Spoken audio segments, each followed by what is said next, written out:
한국의 온열 문화가 세계 최고라고? 말도 안 되는 소리. 핀란드에 비하면 춥지도 않은 나라에서 뭐 그리 대단한 온열 문화가 있다고.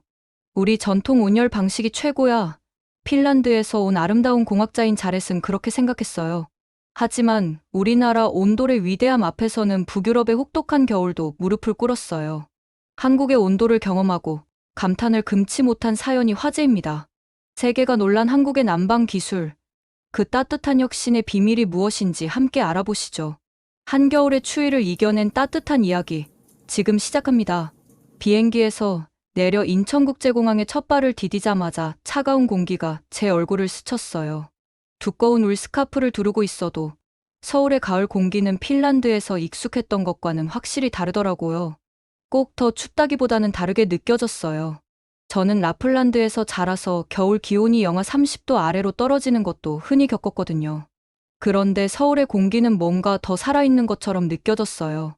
1,000만 명이 넘는 사람들이 각자의 삶을 살아가며 내뿜는 에너지로 가득한 것 같았어요. 저는 배낭을 매만지며 제 입김이 공중의 작은 구름처럼 퍼지는 걸 바라봤어요. 제 주위로 여행객들이 바쁘게 지나가고 있었고 그들의 바퀴 달린 여행 가방이 공항의 매끈한 바닥 위를 굴러가며 규칙적인 소리를 냈어요. 한국어와 영어로 된 표지판들이 짐 찾는 곳으로 가는 길을 안내하고 있었고 근처 카페들에서 나는 커피와 각 구운 페이스트리 냄새가 공기를 채우고 있었어요. 서울에 온 걸 환영한다. 제가 스스로에게 속삭였어요. 아직도 제가 여기에 있다는 사실이 실감이 안 났어요. 제 이름은 자렛 니엠이에요. 저는 핀란드 라플란드의 작은 마을에서 온 환경공학자예요. 제가 자란 곳에서는 겨울밤 하늘에 오로라가가 춤을 추고 여름에는 해가 지지 않아요. 우리 마을에는 사람보다 술록이 더 많고 마을 사람들끼리는 모두 서로를 알아요. 그런데 지금 저는 여기 한국에 와 있어요. 대부분의 엔지니어들이 꿈꾸는 일을 시작하려고요. 한국의 한 대형 게임 회사에서 제가 쓴 지속 가능한 기술에 대한 연구를 보고 저에게 제안을 했어요. 그들의 운영을 더 친환경적으로 만들고 싶다면서요. 세계에서 가장 큰 기술 시장 중 하나에 녹색 기술을 도입할 기회를 놓칠 수 없었어요. 짐 찾는 곳은 북적거렸지만 제 큰 가방 2개는 바로 알아볼 수 있었어요. 핀란드 국기를 상징하는 파란색과 하얀색 리본이 달려있는 가방은 제 것뿐이었거든요. 이 리본은 엄마가 달아주셨어요. 이렇게 하면 항상 고향을 함께하는 기분이 들 거야 라고 하시면서요. 그 기억에 미소가 지어졌지만 가슴 한구석이 살짝 아려왔어요. 사람들 뒤를 따라 세관을 통과해 메인 터미널로 들어갔어요. 거기서 한 젊은 한국 여성이 제 이름이 영어와 한국어로 적힌 팻말을 들고 서 있었어요. JARET 자렛 니엠이. 그녀는 게임 회사에서 일하는 분이었고 자기소개를 하며 이름이 민지라고 했어요. 비행기 편하게 타셨어요? 그녀가 완벽한 영어로 물으면서 제 가방 하나를 들어주셨어요. 네. 근데 좀 많이 길게 느껴지더라고요. 제가 감사한 마음으로 대답했어요. 제가 핀란드를 이렇게 오래 떠나본 건 처음이라서요. 인천에서 서울까지의 차로 이동하는 동안 한국에 대한 첫인상을 받았어요. 고속도로는 제가 고향에서 본 어떤 길보다 넓었고 차들이 복잡해 보이는데도 묘하게 조화를 이루며 움직였어요. 고층 아파트 건물들이 하늘을 향해 우뚝 솟아 있었고 그 창문들이 저무는 햇빛을 반사하고 있었어요. 아름다웠지만 라플란드의 탁 트인 공간과 숲과는 너무 달라서 제 속이 조금 답답해졌어요. 민지가 말하길 제 임시 거처는 회사 기숙사라고 했어요. 한국에서는 많은 회사들이 직원들에게 숙소를 제공한다고 하더라고요. 핀란드에서는 없던 문화라 신기했어요. 기숙사 방은 작았지만 현대적이었어요. 침대와 책상, 그리고 간단한 주방 기구가 갖춰져 있었어요. 처음 몇 주는 정말 정신없이 지나갔어요. 낮에는 뛰어난 엔지니어들과 디자이너들과 함께 일하면서 그들의 프로젝트를 배우고 제가 생각하는 지속 가능한 해결책에 대해 공유했어요. 하지만 밤에는 작은 기숙사 방에 혼자 있으면 벽이 저를 덮치는 것처럼 느껴졌어요. 도시는 끊임없이 소음으로 가득 차 있었어요. 차 경적 소리, 사람들 대화 소리, 근처 가게에서 나오는 음악 소리, 고요한 핀란드의 숲, 부츠 밑에서 뽀드득거리는 눈, 신선한 소나무 향기가 정말 그리웠어요. 한 달쯤 지났을 때 변화가 필요하다는 걸 느꼈어요. 민지의 도움을 받아 서울 외곽에 있는 아파트를 구했어요. 도시가 언덕과 드문드문 서 있는 나무들로 이어지는 곳이었어요. 완전히 고향 같지는 않았지만 건물 뒤의 언덕을 바라볼 수 있는 작은 발코니에 서 있으면 숨이 더 잘 쉬어지는 것 같았어요. 그 아파트는 곧 제 작은 프로젝트가 됐어요. 창가에 놓을 화분을 사고 벽에는 핀란드 풍경 사진을 걸었어요. 주방에서는 익숙한 핀란드 요리와 함께 한국 음식을 배우며 만들어 봤어요. 얼마 지나지 않아 동료들을 초대해 저녁 파티를 열기 시작했어요. 핀란드 빵과 연어를 소개하고 그들은 제가 삼겹살을 상추에 싸먹는 법을 제대로 배우게 도와줬어요. 가을이 깊어가고 나무숲이 빨갛고 노랗게 물들자 저는 조금씩 이곳에 적응해가고 있다는 느낌이 들었어요. 물론 완전히는 아니었어요. 여전히 제가 외국인이라는 걸 느낄 때가 있었어요. 언어의 장벽이나 문화 차이에서 오는 순간들이 있었거든요. 그래도 저는 배우고 성장하고 이 매력적인 새로운 곳에서 제 삶을 만들어가고 있었어요. 하지만 그때는 몰랐어요. 겨울이 오고 있었고 그와 함께 제가 알고 있다고 생각했던 추위를 버틸 수 있을지 시험하는 도전이 기다리고 있다는 거요. 눈을 떠보니 침실 창문에 서리가 낀 무늬가 보였어요. 고운 소용돌이처럼 뻗은 모양이 고향인 라플란드에서 보던 얼음꽃을 떠올리게 하더라고요. 휴대폰 날씨 앱을 확인해 보니 서울의 12월 날씨 치고는 꽤 추운 옷시섭시 23도를 가리키고 있었어요. 한국 동료들이 겨울이 꽤 추울 거라고 경고했지만 저는 자신만만한 미소로 그들의 걱정을 흘려넘겼죠. 제가 영하 30도 22F 이하로 내려가는 날씨 속에서 자라왔거든요. 서울 겨울쯤이야 별거 아니라고 생각했어요. 그날 아침 제일 두꺼운 스웨터를 꺼내 입고 동네 편의점으로 간단한 물건을 사러 나갔어요. 가게 주인 김 아주머니가 제가 얇은 자켓을 입고 나타나자 눈을 크게 뜨고 놀라시더라고요. 니에미 씨, 아주머니가 제가 좋아하게 된 한국식 존칭을 쓰며 부르시더니 패딩 코트는 어디 갔어요? 하고 물으셨어요. 저는 웃으면서 울 스웨터를 가볍게 두드리며 핀란드 사람들은 더 추운 날씨에 익숙하다고 설명했죠. 아주머니는 고개를 저으며 뭔가 한국어로 중얼거리셨는데 정확히 알아듣지는 못했어요. 라면, 달걀, 김치를 집어들면서 다른 손님들을 보니 다들 두껍고 푹신한 패딩 코트를 입고 있었어요. 마치 알록달록한 마시멜로들이 돌아다니는 것 같더라고요. 반면 저는 얇은 자켓을 입고 거기 서 있었고 점점 제 선택이 잘못됐다는 생각이 들었어요. 집에 돌아와서 거실 구석에 작은 전기 라디에이터를 설치했어요. 근처 전자제품 매장에서 샀던 기본 모델이었죠. 그때 판매원이 온돌 난방에 대해 뭔가 설명해줬던 기억이 나는데 별로 필요 없을 것 같아서 그냥 지나쳤어요. 핀란드 겨울도 벽난로와 라디에이터만으로 견뎌냈으니까 이 작은 히터로도 충분하겠거니 생각했어요. 하지만 그 첫날 밤, 제 생각이 완전히 틀렸다는 걸 깨달았어요. 서울의 추위는 라플란드의 건조한 추위와는 전혀 다른 종류였어요. 축축한 한기가 벽과 창문을 뚫고 들어와 아파트 구석구석에 자리 잡는 느낌이었어요. 제가 자라온 두꺼운 단열재로 둘러싸인 집들과는 비교도 안 되는 얇은 벽이었죠. 담요 2개를 껴안고 노트북으로 한국 드라마를 보면서 한국어를 배워보려 했는데 자막이 흐릿하게 보일 정도로 몸이 떨렸어요. 손가락이 굳어버린 것처럼 차가워져서 차를 집어들기도 힘들었어요. 한쪽 구석에서 라디에이터는 낮게 윙윙거리며 따뜻한 공기를 위로만 보내고 있었고 바닥은 여전히 얼음장처럼 차가웠어요. 잠을 자는 것도 고역이었어요. 침대 위에 담요 4개를 덮었는데도 매트리스 아래에서 한기가 스며드는 느낌이 들었어요. 울 양말에 내복까지 입고 제일 따뜻한 잠옷까지 껴입었지만 소용이 없었어요. 축축한 추위가 제 뼛속까지 파고들었고 핀란드식 고집으로도 버텨낼 수가 없더라고요. 결국 사흘 밤을 잠도 못 자고 버티다가 제 몸이 한계에 도달했어요. 아침에 일어났는데 머리는 깨질 듯 아프고 목은 마치 깨진 유리를 삼킨 것처럼 따갑더라고요. 온몸은 마치 마라톤을 뛴 것처럼 쑤셨고 일어서려는데 방이 빙글빙글 돌아서 침대 기둥을 잡고 겨우 균형을 잡았어요. 떨리는 손으로 휴대폰을 집어들어 회사를 병가내겠다고 연락했어요. 목소리가 쉰 듯한 속삭임처럼 나와서 저도 놀랐어요. 다시 침대에 기어들어가 담요를 머리끝까지 뒤집어 쓰고는 차를 끓일 힘도 없이 그대로 지쳐버렸죠. 몸은 점점 열이 오르락내리락하는 몽롱한 상태로 흘러갔어요. 창문으로 희미한 겨울 햇살이 그림자를 들이우는 걸 보며 간신히 의식을 유지했는데 어머니께 전화라도 해야 하나 생각하다가도 걱정하실까 망설였어요. 제가 뭐든 다 이겨낼 수 있는 강한 북유럽 여자가 되어야 했거든요. 그러다 제 핸드폰이 울리면서 동료들의 걱정스러운 메시지가 쏟아졌어요. 제가 출근한 이후 한 번도 결근한 적이 없었는데 갑자기 연락이 끊기니 두려워진 모양이었죠. 제가 한국에서 가장 친해진 두 동료, 혜영 씨와 성준 씨가 부지런히 메시지를 보내며 제 상태를 확인하더라고요. 그날 저녁 두 사람이 뜨끈한 죽과 꿀차를 담은 통을 들고 제 아파트에 찾아왔어요. 담요 속에서 떨고 있는 저를 보더니 방 안공기가 너무 차갑다고 경악하는 게 보였어요.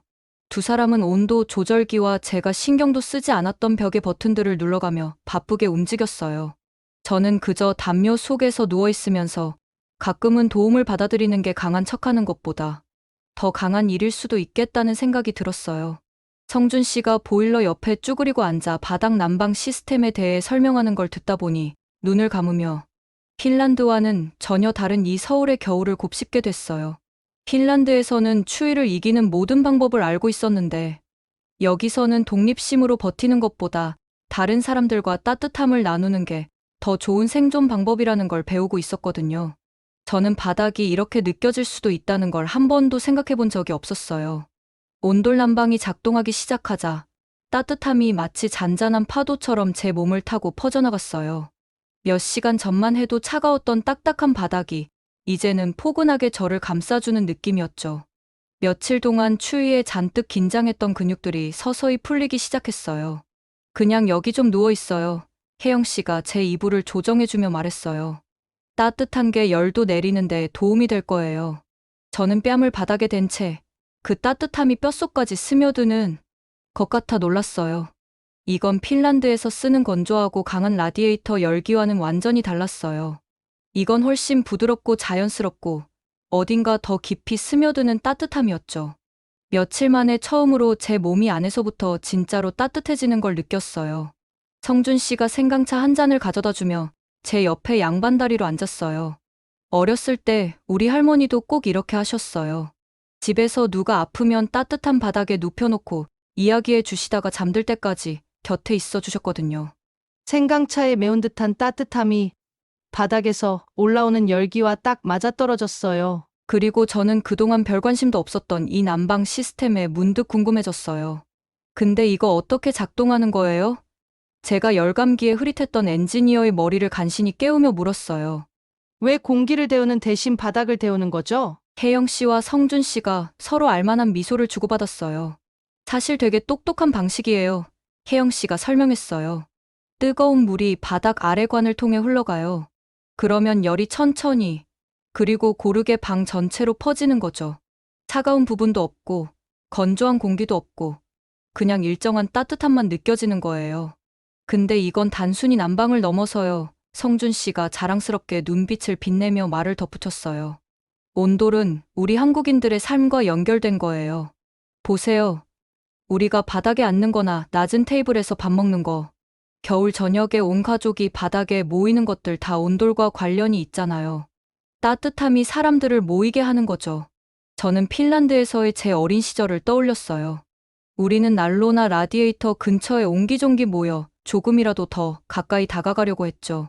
그런데 여기서는 바닥 전체가 여론이라 따뜻한 자리를 차지하려고 경쟁할 필요가 없었어요. 방 전체가 다 같이 편안한 공간이 되어버리니까요. 그날 밤, 저는 몇 주 만에 가장 편안하게 잠들었어요. 밑에서 올라오는 일정한 따뜻함이 단지 추위만 몰아낸 게 아니라 제 마음속 깊은 곳에 있던 향수병마저도 조금씩 녹여주는 것 같았어요. 꿈속에서 저는 핀란드에 있는 엄마의 부엌을 봤어요. 그런데 우리 평소의 의자가 아닌 따뜻한 바닥에 쿠션을 깔고 앉아 이야기를 나누고 커피를 마시는 모습이었죠.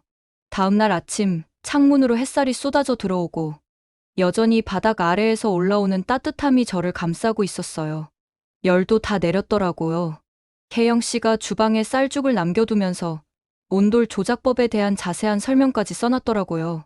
저는 따뜻한 바닥에 앉아 아침을 먹으며 스스로 웃음이 나왔어요. 제가 환경기술 전문 엔지니어인데 이렇게 멋진 난방 시스템을 지금껏 간과하고 있었다니 말이에요. 난방이 어떤 모습이어야 한다는 제 고정관념 때문에 이렇게 놀라운 걸 경험할 기회를 놓치고 있었던 거죠. 그날 토요일 내내 저는 새로운 시선으로 제 아파트를 돌아봤어요. 방마다 온돌 조절기가 따로 있어서 온도 구역을 각각 설정할 수 있더라고요. 에너지도 훨씬 적게 쓰는 데다가 작은 전기 라디에이터보다 효율적이었어요. 그런데 무엇보다도 이 난방 방식이 제 공간 사용 방식을 완전히 바꿔놓았다는 게 놀라웠어요. 저도 모르게 바닥에 앉아 있는 시간이 늘어나더라고요. 서류를 바닥에 펼쳐놓기도 하고 아침 스트레칭도 따뜻한 바닥에서 하게 되었어요. 그날 저녁 엄마에게 메시지를 보냈어요. 집 전체에 전기장판을 깔아놓은 것 같아요.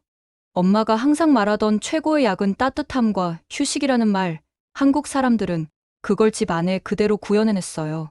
그날 밤, 온돌 바닥에 누워 서울의 반짝이는 불빛을 창문 너머로 바라보며 중요한 걸 깨달았어요. 최고의 혁신이란 새로운 걸 만들어내는 게 아니라 때론 다른 문화가 수백 년 동안 완성시킨 해법을 이해하고 배우는 데 있다는 거요. 제 한국 동료들은 단순히 난방 시스템만 알려준 게 아니었어요. 그들은 집, 편안함, 그리고 공동체에 대한 새로운 사고방식을 제게 보여줬어요. 제 아래에서 느껴지는 따뜻함은 마치 상기시키는 것 같았어요. 이 나라, 제가 제2의 고향으로 삼아가는 이곳에서 아직 배울 게 너무나 많다는 거려. 새벽 3시에 전화가 울렸어요. 화면에 뜬 발신자를 확인하니 핀란드에 계신 아버지였고 순간 가슴이 철렁 내려앉았어요. 저는 서울에서 막 동료들과 저녁 식사를 마치고 따뜻하고 푸근한 여운에 젖어 있었는데 아버지의 목소리가 그 모든 평온을 산산이 부숴놨어요. 자렛, 너희 엄마 말이다. 아버지가 떨리는 목소리로 말씀하셨어요. 의사들이 그녀의 췌장에서 뭔가를 발견했어. 암이란다. 저는 침대에 털썩 주저앉았고 손이 떨리기 시작했어요. 상황이 얼마나 나쁜 건가요? 초기 단계에서 발견하긴 했는데 아버지가 말을 멈추셨고 울음을 삼키시는 듯한 소리가 들렸어요. 엄마가 널 필요로 해, 잘해. 우리 둘 다 널 필요로 해. 저는 주저할 틈도 없었어요. 스문의 시간도 지나지 않아 필수품을 챙기고 회사의 상황을 설명한 뒤 헬싱키행 비행기에 몸을 실었어요.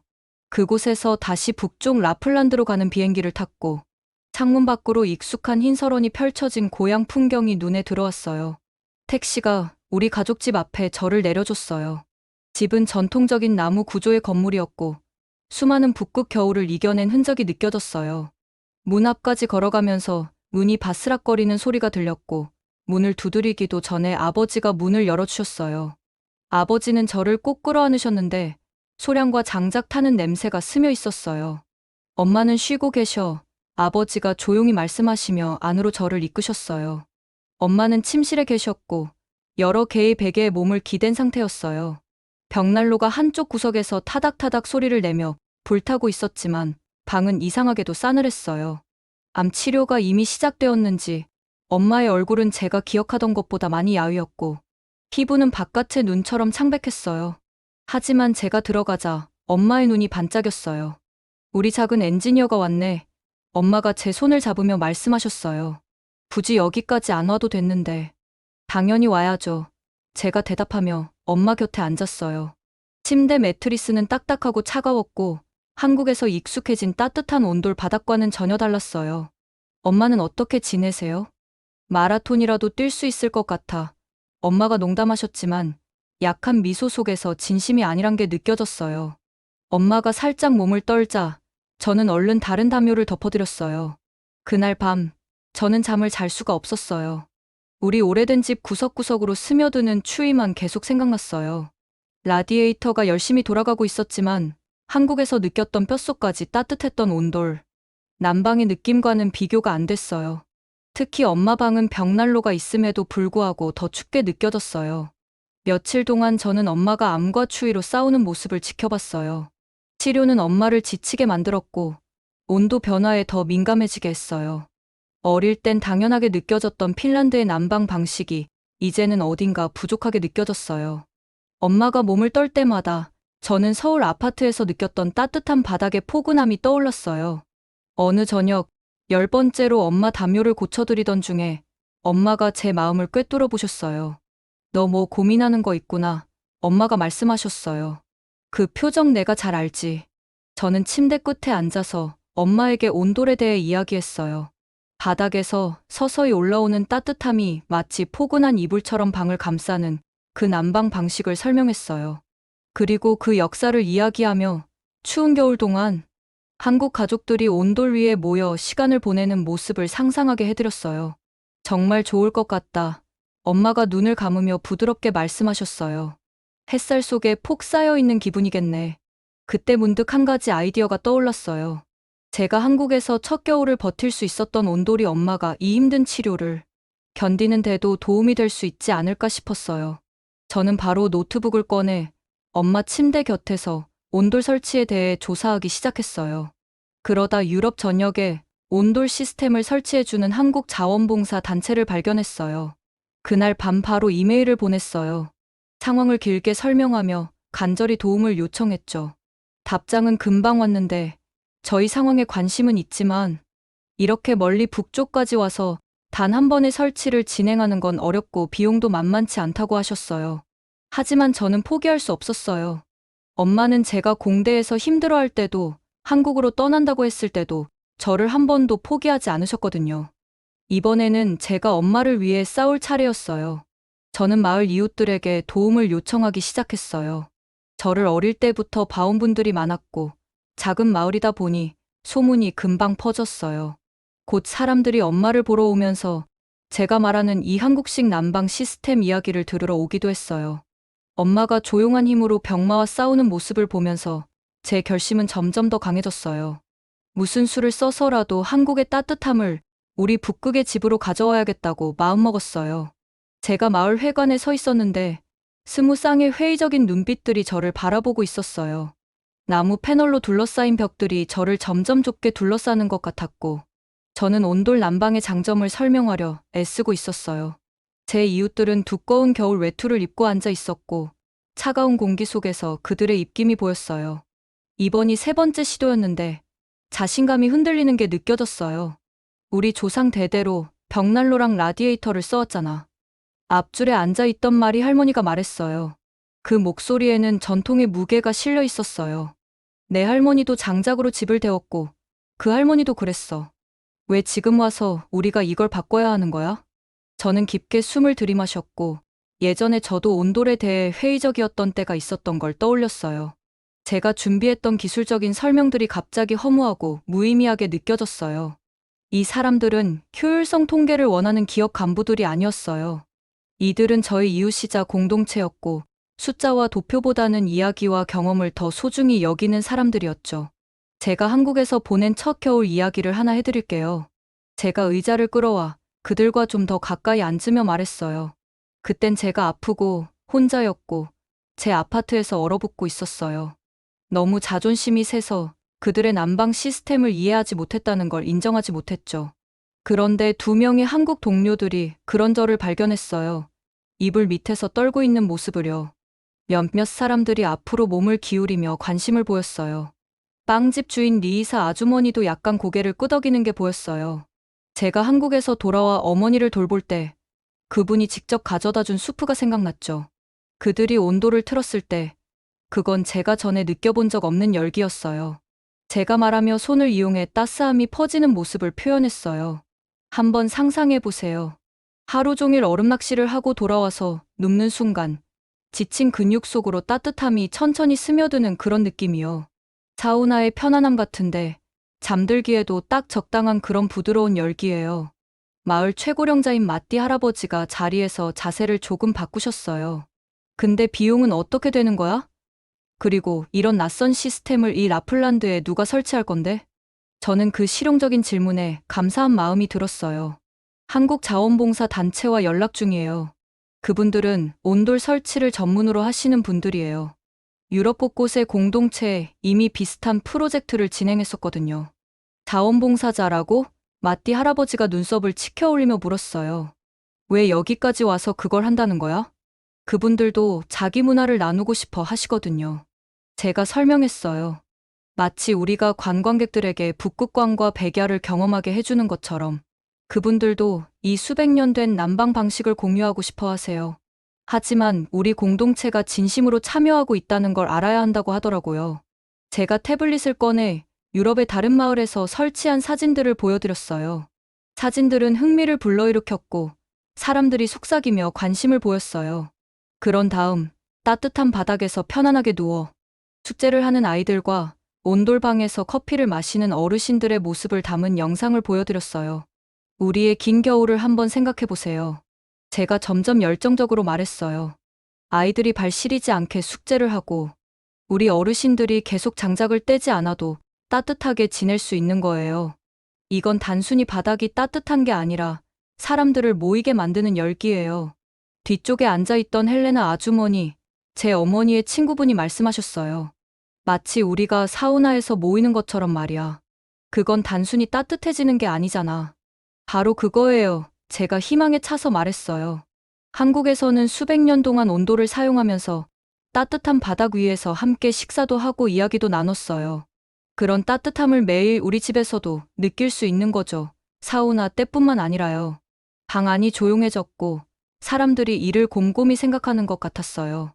그러다 마띠 할아버지가 설치 사진을 유심히 보시다가 목소리를 가다듬으셨어요. 만약 잠시 멈추며 방 안을 둘러보셨어요. 만약 우리가 이걸 해본다면 내 집에 먼저 설치해보면 어떻겠니?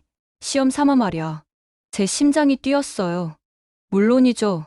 다들 와서 직접 어떻게 작동하는지 보시고 직접 느껴보세요. 그리고 내 어머니는 헬레나 아주머니의 목소리가 부드러웠어요. 도움이 될 거라고 생각하니? 네, 정말로요. 제가 솔직하게 대답했어요. 부드럽고 일정한 따뜻함이 어머니 회복에 딱일 거예요. 마띠 할아버지가 천천히 자리에서 일어나셨고 그 큰 체구가 방 안의 주목을 끌었어요. 내가 이 마을에 87년을 살았는데 그가 말씀하셨어요. 좋은 변화도 나쁜 변화도 많이 봤지. 하지만 여기 제렛은 항상 머리가 좋았어. 이 온도를 믿는다면 우리도 한번 기회를 줘보는 게 어떻겠나.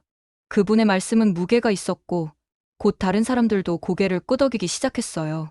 1시간도 안 돼서 우리는 한국 자원봉사자들과 협력할 위원회를 꾸렸어요. 사람들이 회관을 떠나면서 몇몇은 질문을 더하거나 겨울 난방으로 고생한 자신들의 이야기를 나누었어요. 저는 자료를 정리하며 자리에 남아 있었는데 마띠 할아버지가 다시 다가오셨어요. 알지? 그는 약간 미소를 지으며 말했어요. 가장 좋은 전통은 우리가 선택해서 받아들이는 거란다. 그가 제 어깨를 가볍게 두드리고 문 쪽으로 걸어 나가셨고 저는 감격스러운 눈물을 참을 수 없었어요. 그날 저녁 눈 덮인 거리를 걸어 집으로 가는 길에 몇 주 만에 몸이 가벼워진 것 같았어요. 북극광이 하늘 위에서 춤추고 있었고 초록빛과 보랏빛 리본이 별로 가득한 하늘을 수놓고 있었어요.